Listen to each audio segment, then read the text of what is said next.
May 7th, 2017. 16-hour stressful tiger dental day. Dr. Wade Gingrich brought an internist, Dr. Ron Altman, from their South Florida practice at petdental.center to help Priya and Seth, the tigers, with their dental issues. Dr. Justin Borstein helped monitor the cats and kept up a lively conversation about dental care for big cats. Operations started at 8:30 a.m. and ended at 8 p.m. as the cats were cleared as being safely awake. My day started more than 2 hours earlier as I had to prepare for feeding the vet team and the film crew from USA Today's new 360 venture. Seth Tiger had 11 bad teeth extracted and still needs more work, but he was at the 3-hour limit for anesthesia. Priya had 3 root canals and still needs more work, but she was at her limit too. Sedation is always dangerous for big cats, but at the 3-hour mark, it becomes much, much more dangerous, so we try not to ever exceed that time span. In between the live Facebook feeds I was doing from my handheld stabilizer and from the overhead explore.org cameras, I was running all over the sanctuary helping Jackie Hurwitz and her team scratch off the shots they wanted from their wish list. Can you make the cat crunch something so we can get that sound? Or can you get the cat to chase you so we can get her running? Priya woke up just fine and went back to her enclosure before dark. Seth took a lot longer to wake up because he panics when confined. Dr. Justin gave him drugs to cause him to wake up more slowly, with less thrashing about. Honey, Becky, and I sat with Seth, and we were very pleased that he was sternal and looking around without roaring and throwing himself at the bars. The mosquitoes were eating Honey up. She must be sweeter than me. So Becky and I went off in search of bug spray. A few minutes later, I could hear the transport banging, and we hurried back to find Seth quite agitated in the small space. Now the dilemma.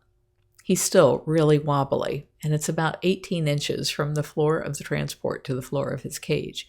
He has a bad ankle. We don't want him to fall or injure it with a misstep out of the transport. We also don't want him to get brain damage from banging his head against the bars in his frightened and perhaps hallucinogenic state.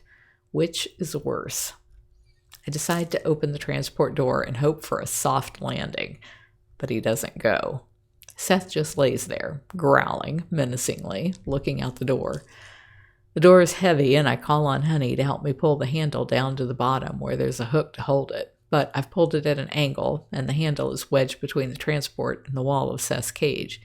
The hook is flipped over the handle, but with 438 pounds of angry tiger rocking the transport, I'm afraid the hook will flip off the handle and cause the ridiculously heavy door to crash down on him. Honey tries to pull some slack into the door rope, but can't get enough for me to pull the handle out flat against the wall.